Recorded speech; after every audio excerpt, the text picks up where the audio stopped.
ما څه خبره کوله چې ما څه خبره کوله ما څه خبره کوله چې ما څه خبره کوله ما دا خبره کوله چې په ځمکه ولې جنګ دی ما دا خبره کوله چې په ځمکه ولې جنګ دی دا ولې یو انسان د بل انسان د لاسه تنګ دی دا ولې مخ د عدل شو کېدلی دی بدرنګ دی دا ولې د شعور په آینه ختلی زنګ دی دا ولې د شعور په آینه ختلی زنګ دی ما دا خبره کوله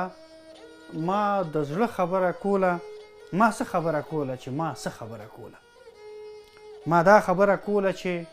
که یو نشو ورکیږو ما دا خبره کوله چې که یو نشو تویږو ما دا خبره کوله چې که یو نشو شرمیږو ما دا خبره کوله چې که یو نشو قتلیږو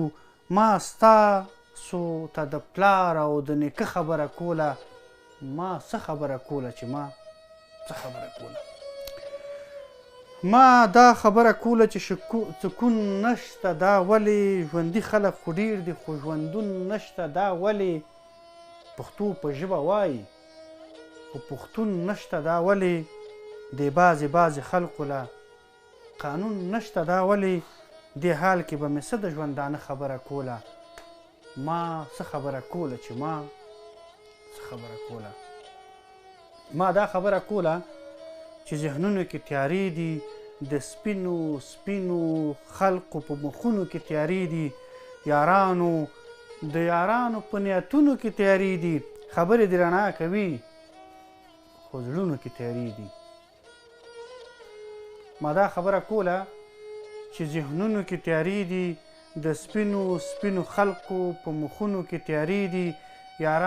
د یارانو په نیتونو کې تیارې دي خبرې د رڼا کوي خو زړونو کې تیارې دي ما دغه د رڼا او د تیاره خبره کوله ما څه خبره کوله چې ما څه خبره کوله ما دا خبره کوله چې په کومه ګناه مرمه ما دا خبره کوله چې په کومه ګناه مرمه په داسې ګناه مرم چې په بېنومه ګناه مرمه ما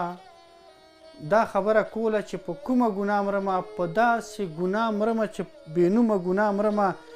د ظلم په قفس کې په مظلومه ګناه مرمه یا خدایه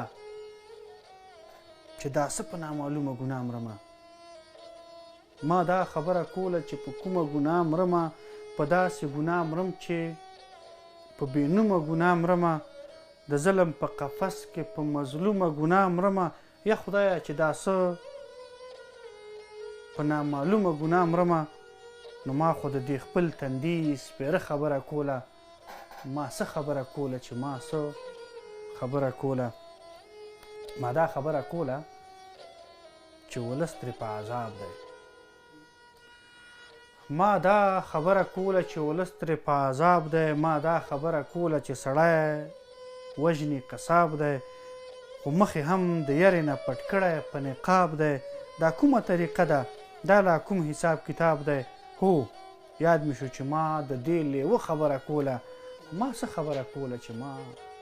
څه خبره کوله ما دا خبره کوله چې اقبال هسې غږیږي د وخت په تشدد او استحصال هسې غږیږي نه فن ورسره شته او نه کمال هسې غږیږي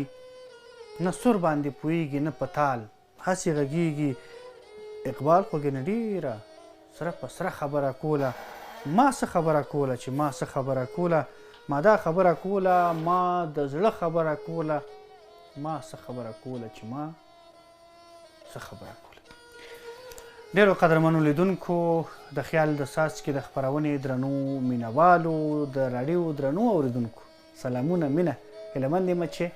تاسې به یوه اونۍ په خیر تېره کړې وي او له تېرې خپرونې به مو هم خوند اخیستی وي د خیال څاڅکي خپرونه کې بیا هم زه ماهر احسانزی ستاسې خدمت ته حاضر شوی یم او له ښه بخته چې په نن خپرونه کې بیا هم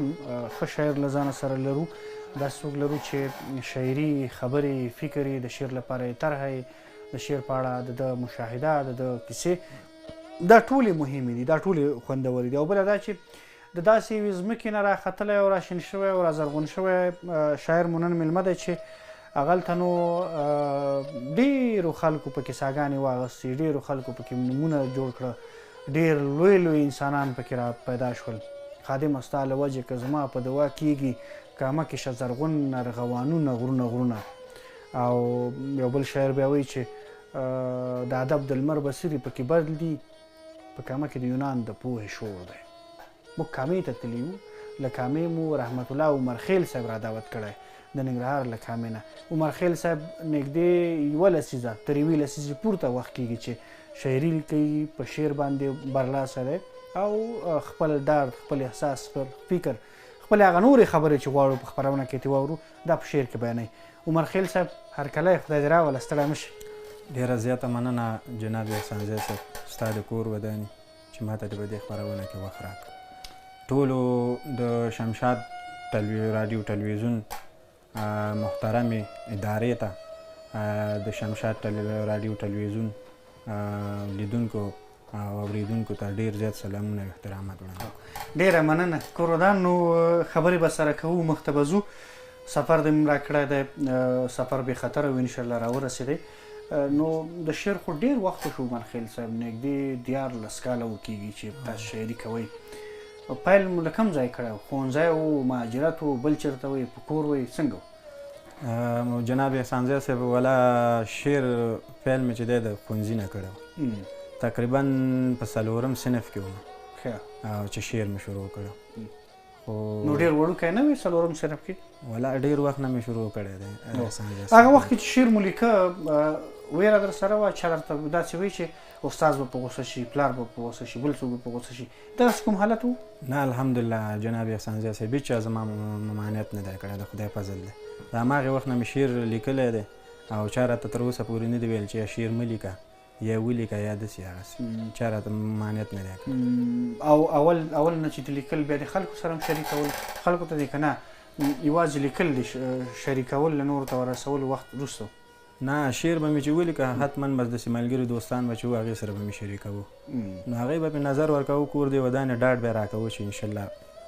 څه دې زړه کې تېرېده چې یو چا ته شعر ورکړي چې څه درته ووایي، مه لیکه، ولیکه، ښه دی ښه نه دی؟ ولا زړه کې مې دا تېرېده حتما نو هیله وه، ما ویل چې خلک ووایي چې مثال ښه شعر لیکي او کور دې ودانې ټول وویل چې ښه شعر لیکي. دې ښه شعر دې لیکلی یا ښه روانې یا نورې خبرې دغسې، یعنې یو قسم تشویق چې موجود وي، شاعر ته څه ورکوي؟ شاعر ښه کېدی شي ورسره خرابېدی شي، څنګه وي؟ بلکل حتما چې شاعر ته سړی ډاډ ورکړي، یو رقم روحیه اخلي، د ډاډ اخلي، روحیه اخلي، هغې سره نور هم هغه تشویقېږي، نو هغه کولی شي آینده کې یو ښه شعر ولیکي، د هغې نه باندې شعر ولیکي. په دغه شاعر په خپله شاعرۍ کې کتلی یو شعر دې لیکلی چا درته ویلي ښه بل دې تر هغه ښه کړی؟ بلکل حتما. نو 14 کاله خو بیا داسې ژوند دی چې ته خو بیا یو تر بل ښه لیکي، یو تر بل ښه لیکي، نو طبعا شاعري خو دې ما تعقیب کړې ده، مینهوال لري، خو ممکن اوس بیخي د خوب ګوته پکې نه وي. نو کور د ودان ژوند داسې بلکل همدغسې ده، باید بیخي پکې د خوب ګوته نه وي. شعر به واورو که نه؟ جناب احسانزی صاحب بیتونه دي. په هر قیمت بچو ته مې قلم پیدا کوو، په هر قیمت بچو ته مې قلم پیدا کوو، د بل په بېوسۍ مې سترګو نم پیدا کوو. او غربتو د درملو پیسې نه وي جیب خالي و، غربتو د درملو پیسې نه وي جیب خالي و، د هر مرض دپاره به مې دم پیدا کوو. ښایسته. غربتو د درملو پیسې نه وي جیب خالي و، د هر مرض لپاره به مې دم پیدا کوو. ډېره مننه. واده مې راته پلار کول خبره داسې ده چې واده مې راته پلار کول خبره داسې ده چې په کور کې یې زما دپاره غم پیدا کړ. ویې وویه ډېر ښه دی. واده مې راته پلار کوو،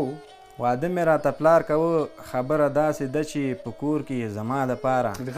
غم پیدا کوو. او چکر باندې ملګرو سره تګ مې داسې و چې چکر باندې ملګرو سره تګ مې داسې و چې په قرضو به مې بل چا نه رقم پیدا کوو. ډېر زبردست دی، ډېر ښایسته دی. بیا یې ووایه دا، بیا یې ووایه عمرخیل صاحب. کور د ودان احسانزی صاحب. چکر باندې ملګرو سره تګ مې داسې و چې په قرض به مې بل چا نه رقم پیدا کوو او د خدای پاک د خبرې نه خبرو خو دوکه شو د خدای پاک د خبرې نه خبرو خو دوکه شو جنت کې چې آدم ځان ته غنم پیدا کو ډېر ښه ده ژوندی اوسې سم اوسې ښه همدومره و بس دې کې تخلص نه و نو زه منتظر وم چې بل بیت به مو ورپسې په ټولو شاعرۍ کې تخلص نه لرئ که نه تخلص لرم او داسې بعضو کې یو نیم کې نشته یو نیم کې نشته ولې دا په کوم دلیل مثلا زیات شاعران خو باید تخلص راولي یعنې د همدې غزل کې ولې تخلص نشته جناب احسان صاحب بعضې غزلې داسې هغې کې قافیهګانې ردیفونه لږ سخت دي او نوم چې پکې ذکر کوې که نه د هغې راوستل پکې لږ دغه مشکل لري شعر ته کېناستل کوئ خپله راځي خفګان غوسه کوم حالت لرئ څنګه شعر خو چې الهام را باندې کېږي زه به داسې ویم چې الهام نو زه چې ډېر خفه یم نو بس بیا ښه شعر لیکم نو خو بیا به دا خلک خفه کوي هم دغسې بیا خو دا خو هم ښه نه ده هلته ذهن ته یو قسم صدمه رسېږي پکې بلکل دا خو ده نه د خلکو نه خفه نه یم بس همداسې چې خفه شي ژوند دی حالات دي بالکل سړی خفه شي که نه خپل ځان سره خفه یم احسان خپل ځان نه خو به خفه نه نه خپل ځان نه یم او چې خپل ځان نه خفه نه شي بیا به څه کوو که نه بلکل دا نو ستاسې سیمه چې دا کامه هغه خو د ادب او د فکر او د قلم او د فرهنګي منډه تړلو ډېر لوی لوی نومونه پکې دي څنګه دی محیط چاپېریال د شاعر لپاره د یو شاعر په توګه پکې ځان څنګه ویني الحمدلله زمونږ منطقه خو د شعر و شاعرۍ لپاره ډېره برابره ده ډېر ښکلی ماحول لري سرسبزه ده نو چې هر خواته ځي انشاءالله چې بس شعر لیکلی شي خلک ډاډ لري خلک هلته غونډې کوي خلک هلته مثلا د شعر د هغه رحمت الله عمرخیل شاعر نه وای او یو بل څوک چې رحمت الله عمرخیل نومیږي شاعر دی د دې دواړو ترمنځ په کامه کې د قدر د ستړي مشي د ځای کېناستو د حجرې په کم سر کې کېناستل کوم سر کې نه کېناستل دغسې یو تفکیک و توپیر شته ستاسې په چاپېریال کې بلکل الحمدلله د کامې خو داسې خلک دي چې شخصیتونو ته نه دی وخت ورکوي الحمدلله په دې باندې ډېر راضي یم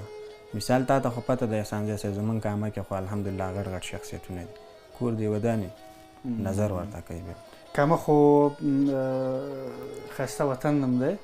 کامه ښکلې شنه دره لاندې باندې مالتونه پکې اوسي پښتانه درانه قومونه نو شعر باندې به پاتې کېږو شعر کې به خبرې کوو غزل که نورې برخې هم لیکئ په شعر کې نور ژانرونه جناب احسان ځای صاحب نظم لیکم خو ډېر کم لیکم لکه داسې ډېر نظمونه مې نه دي لیکلي مثلا په دې 14 کلونو کې به څو لیکل شوي یاره لیکل شوي او 15 شل به لیکل شوي موږ به خبرې کوو لنډه دمه لرو تر دمې وروسته به بیا له عمرخیل صاحب نوره شاعري مورو او له ده سره به قصې کوو بیرته راګرځو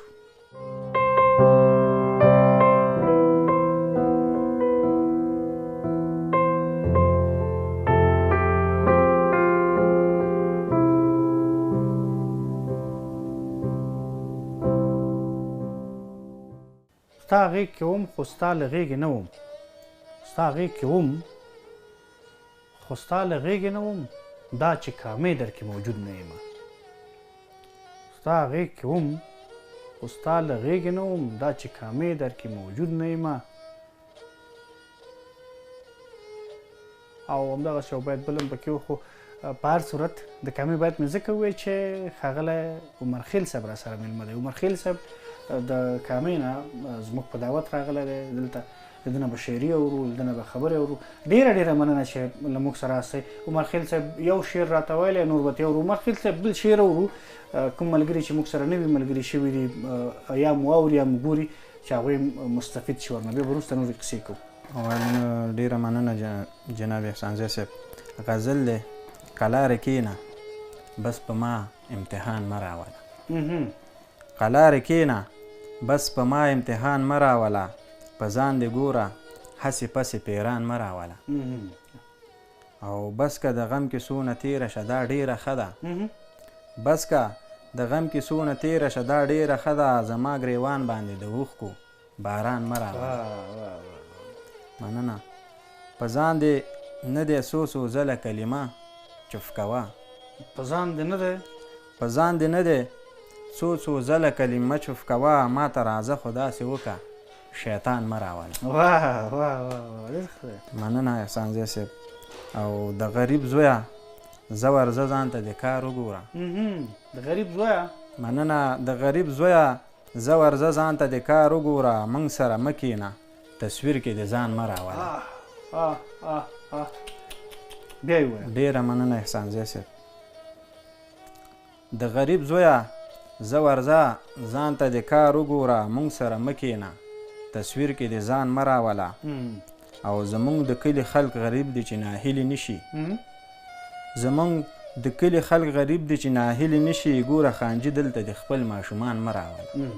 ډېر ښه دی. جوړ دی ودان. زمونږ د کلي خلک غریب دي چې ناهیلي نشي، ګوره خانجي دلته د خپل ماشومان مه راوله. او په عمرخیل باندې به سپینه رڼا توره شپه شي. په عمرخیل باندې به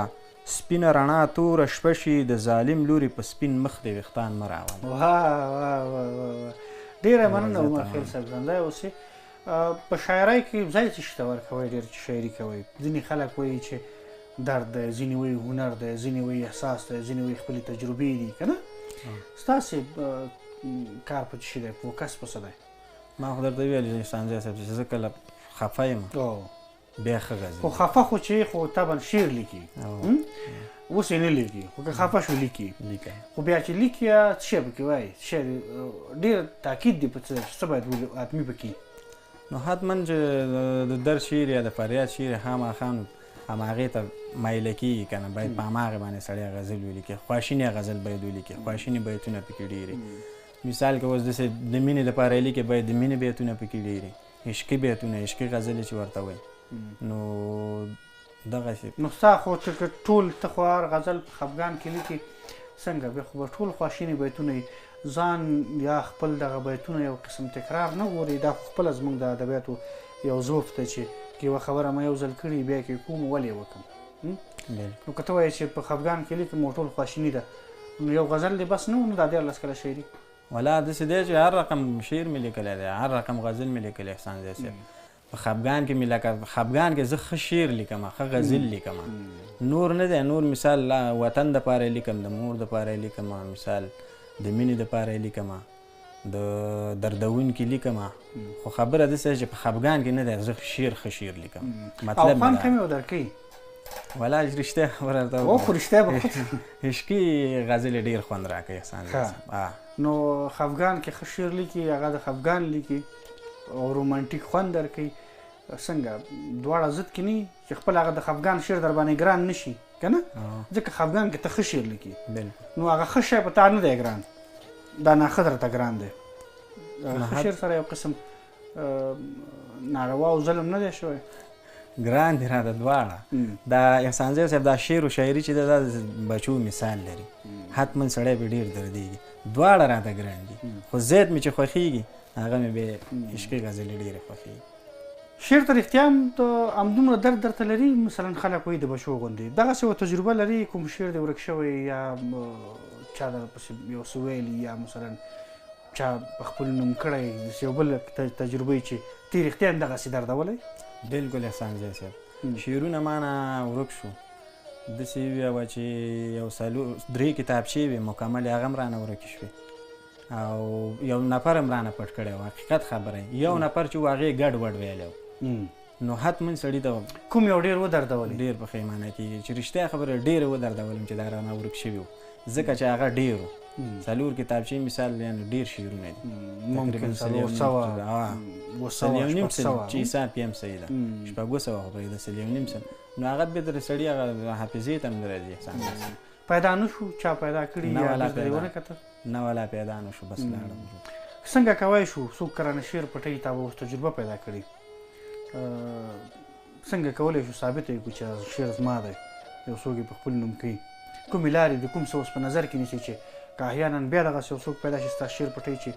ته ثبوت ولرې؟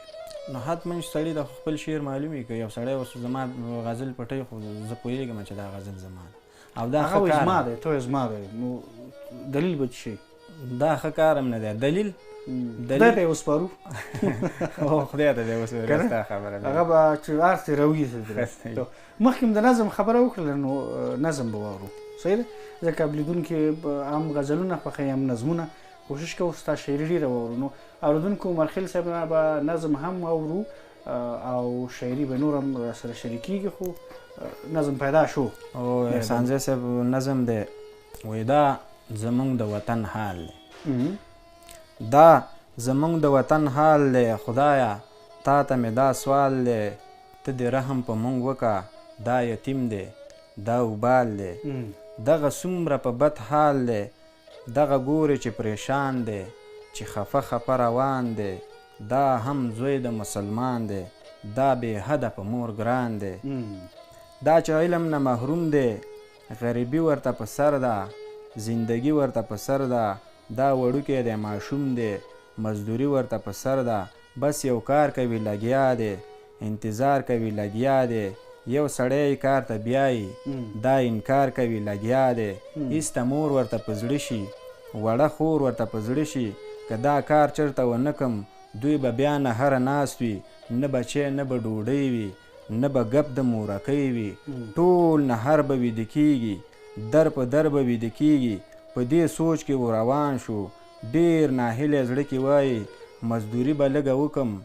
خواري به لږه وکم چې دا چیو چیني وشي زندگی به لږه وکم مزدوري به لږه وکم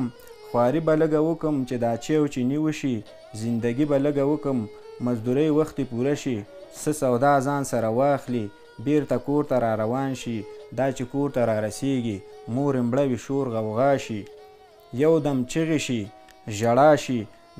چې د سر سایه مې لاړه زندگی به مې تباه شي دا آهونو باندې سر شي فریادونو باندې سر شي ټول خپلوان شي راجمع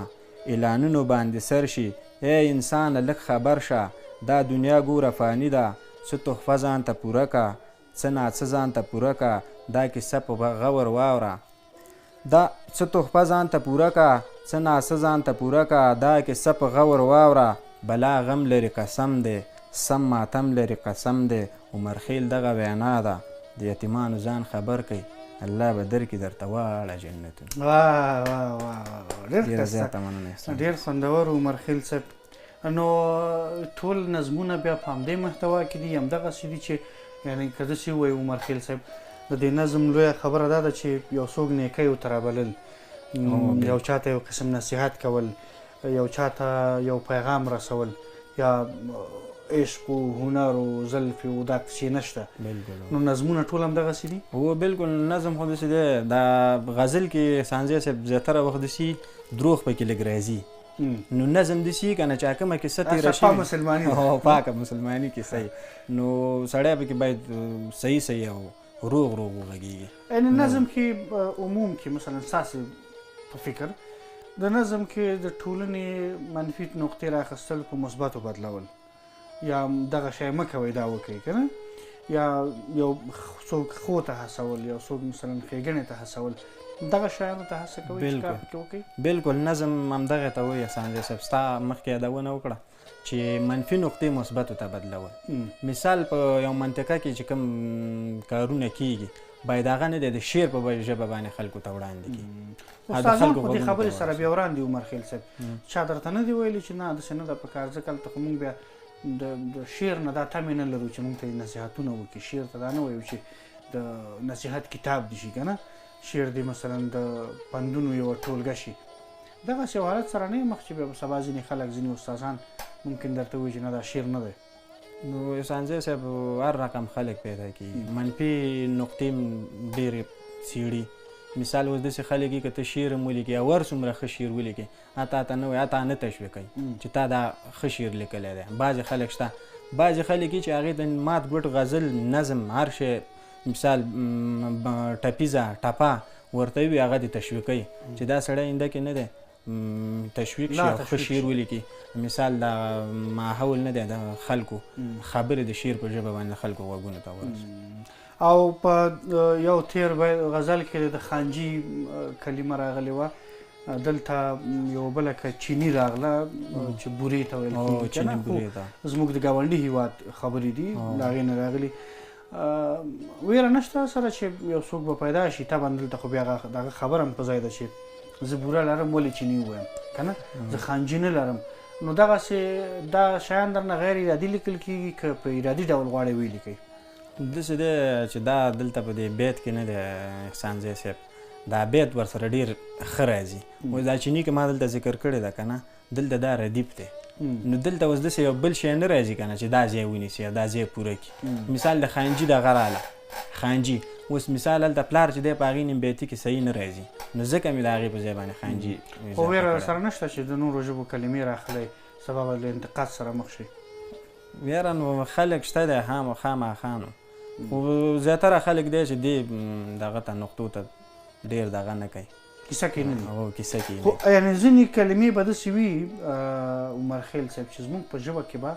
عامې وي مثلا زه به د همدغه کلمې چې راخلو ټیک ټاک به هم زه ووایم جوړ په خیر و ټیک ټاک که نه زموږ ژبه کې ویل کېږي دا به عامې وي خو ځینې داسې کلمې چې سبا به بیا د موږ د شعر ضرورت وي موږ ته به هغه ځای کې ضرورت وي چې زه یې راواخلم په هغې سره به زما ټولونه اشنا نه بیا به څه کوو خپله به ورسره ځو ورته به یې وایو چې دې معنا ده ځکه تا ته خو به زده یي ممکن چې تا دا ژبه زده یي که نه نو خپله به ورته وایو چې دې معنا دا ده که نه څه به کوو بیا نو دا خو دومره داسې ساده دغه دی لغات دی احسان زی صاحب چیني په دې خو هر سړی پوهېږي د پښتو نه زما دا ده که ته پرې روږدی شي او نن دا لیکي سبا بل لیکي بل لیکي بل لیکي فکر نه کوې ویره نشته داسې چې یو وخت به درنه پکې دا ژبه ډېره لیکل کېږي بیا نه انشاءالله داسې به نه کوو که نه مونږ خو باید نه دی هغه کره پښتو نه ده هغه باید په هغې پسې وګرځي نو دا به اوس راغلی دی نو ستا خبره غیر ارادي راغلی دی نو کره پښتو به د خیره کله راځي نو راغلی ده ډېره ده او ډېره ده خو غزل شعر نه یوه خبره کوي زه به باید ووایم چې زما یو د مینې لفظ د کینې لفظ لکه اور خپور شو که نه زما یو د کینې لفظ لکه اور خپور شو زما مینه چا سره معلومه نه شو دا ټولې ژبه د غزلې ټولې په پښتو دي دا نه معلومیږي خو چیني پکې معلومیږي که نه په هر صورت دا خو د دې لپاره ویلې چې پوه شو یا ځینې تر ځان کمکي هلکان و شاعران ملګري هغوی پوه شي چې مثلا څومره خپله ژبه سیقل کوی شو څومره پکې کار کوی شو بدیل پیدا کوی شو ښه ده چې همدلته پاتې شو بل شعر اورو مور ته مې لیکلی دی احسان زی صاحب ډېر ښه ده ډېر ښه ده زه مقصد یوه خبره به وکړم لیدونکو چې اورېدونکو د عمر خیل صاحب شعر شاعري نهایت خوندوره شاعري لري مور ته لیکلی شعر زه داسې اورم چې یوازې ورته د خپلې مور و د ټولو میندو په احترام ډېر غلی کړم شعر اورو تر هغه وروسته بیا خبرې کوو البته تاسې هم راسره د زړه په غوږونو واورئ مهرباني قسم دی ستا دعا کې برکت دی خوږې مورې قسم دی ستا دعا کې برکت دی خوږې مورې ویستلی دی زما سره زحمت دی خوږې مورې لاسونه چې کړم لپه په لمانځه راته یادېږي لاسونه چې کړم لپه په لمانځه راته یادېږي په خدای چې ګرځېدلی مې عادت دی خوږې مورې لاسونه چې کړم لپه په لمانځه راته یادېږي په خدای چې ګرځېدلی مې عادت دی خوږې مورې ګیله د چا نه نه کوم نه په دې کې د چا لاس دی ګیله د چا نه نه کوم نه په دې کې د چا لاس دی خراب زمونږ خپل قسمت دی خوږې مورې او تا ډېر وخت راته کړي الله لولو لولو ده تا ډېر وخت راته کړي الله لولو لولو ده منمه ستا د خپو لاندې جنت دی خوږې مورې او هغه وخت را نشي چې زه یم او ته نه یې هغه وخت را نشي چې زه یم او ته نه یې که چا باندې راغلی وي قیامت دی خوږې مورې او ارمان دی داسې نه کېږي چې عمر مې داستا شي ارمان دی داسې نه کېږي چې عمر مې داستا شي په دې کې عمر خیل ډېر ملامت دی خوږې مورې ډېره مننه عمر خیل صاحب ژوندی اوس ډېر خوندور شعر و ډېر ښایسته غزل لیکل شوې وه د مور مقام ته او د مور عظمت ته په کتلو سره میم می مینه واو می وینه ری می روح دی بېشک که نه د ګاهي صاحب بیت دی نو مور خو د ځمکې په مخ یوازې مور ده په هر صورت سره څومره شاعري اوس لرئ څومره مو راټوله کړې ده هغه چې ورکه شوې وه هغه نه دا وروسته د شعر لیکلو لپاره مو بیا اراده قوي شوه که سسته شوه څنګه وه دغه د جناب احسان زی صاحب تقریبا د شوي وه 3.5 غزلې به مې لیکلي د هغې نه دې پله خو د هغې ډېر وخت وشو چې ورکې شوې وې د هغې نه دې پله مې چې غزل لیکلي 3.5 غزلې به مې لیکلي او دا د شعر په اولو وختونو کې د شعر لیکنې شاعران اوله کې مثلا چې نوی په شعر راځي په یو کال کې ممکن 300 غزلې ولیکي، خو 10 کاله وروسته بیا یو کال په موده کې ټولې 10 غزلې نشي لیکلی. دغسې حالت سره مخې یا د اول دغسې حالت راځي؟ بالکل احسان جان صاحب ډېرې ښه ټکي ته دې اشاره وکړه. بالکل همدغسې ده. ما غزلې ډېرې لیکلې وي. کله به چې زه کېناستم نو وخت په تېرېدو سره چې ما به چېرته کتابچه راواغسته غزلې به مې لوستې نو خوند به یې نه راکوه مخکینو غزلو. ګوره زه همته پوښتنه کوم، خوند نه درکولو ټکی څه دی؟ په دې به راته غږېږي خو اول دا بله خبره بشپړوو. خو د همدا جواب به درکړم. د مثال دا تا پوښتنه وکړه که نه چې دې علت څه و؟ علت یې همدا و چې سړی نوی شعر و شاعري شروع کړي، مطالعه نه لري، شاعران یې مطالعه کړي نه وي، مثال د ملګرو دوستانو سره په شعر باندې غږېدلی نه وي، ناسته نه وي، بنډارې نه یې کړی، نو خامخا همدا وجه ده چې هغه شعر لږ څنګه بې خوند دی. کوم ورته ښه ښکاري؟ کوم تاسو ته اوس د شعر لپاره ته چې اوس پوهېږې چې دغه شعر مې نه اخلم دا م اخلم، دا چې اخلم د لپاره تا ته معیار څه شی دی؟ په کوم معیار ته دا ځان سره ساتي؟ نو خامخا معیار د غزل معلوم دی، غزل ښه غزل دی. ښه والی څه ګڼې؟ څه درته ښه ښکاري پکې؟ خو داسې دی چې مثال هغې کې هر اړخ راغستل شوی دی. مثال په غزل کې مثال درد پکې راغستل شوی دی، مینه پکې راغستل شوی دی، مثال د وطن ناخوالې پکې راغستل شوي دي. نو دغه غزل ته زه ښه غزل مې یعنې هر اړخیز وي، هر اړخیز محتوا له اړخه بالکل هر څه پکې موجود وي، هر څه باید پکې موجود وي. سړی کولی شي ځان سره وساتي یا ښه ورته ووایي که نه؟ ښه به وي بالکل. څومره شاعري لرئ اوس؟ او خلک هم ورته ښه ویلی شي. احسان جان صاحب شعرونه خو غزلې تقریبا ما خو درته مخکې ویلې 1.5 غزلې لرم. کمې چې ورکې شوي د هغې نه او هغې نه پرته. د شعر د چاپ علاقه نشته که لا هم امکانات جوړ نه دي، وضعیت جوړ نه دی چې چاپ شي؟ والله احسان جان صاحب تر اوسه پورې مې ځان کې دا طاقت او توانایي نه ده لرلې چې زه کتاب چاپ کړم. په ځان باندې پوره باور اوسه پورې نه نه. یو مالي توانایي ده، یو د شعر معنوي توانایي ده. په شعر دې باوري نه که مثلا نور لاسونه لنډ دي؟ په شعر مې باوري یم، ولې نه یم باوري؟ نور وضعیت داسې دی چې نوره انتظار کول پکار دي. نوره توانایي نشته دی، انتظار پکار. ستا خبره انتظار پکار دی، باید انتظار وباسو. نو څومره ډاډه له فیسبوکه دی د خلکو سره له شریکولو د شعر چې څنګه که راووځي که چاپ شي استقبال و هرکلی به کوم ډول؟ والله بس خلک کور دی ودانې خلکو یې تعقیبوي او غزل خو تا ته هم پته کیدای شي تا به لوستې یا به دې نه لوستې. نو خامخا زه فیسبوک د غزلې چې ګورم کور دی ودانې خلک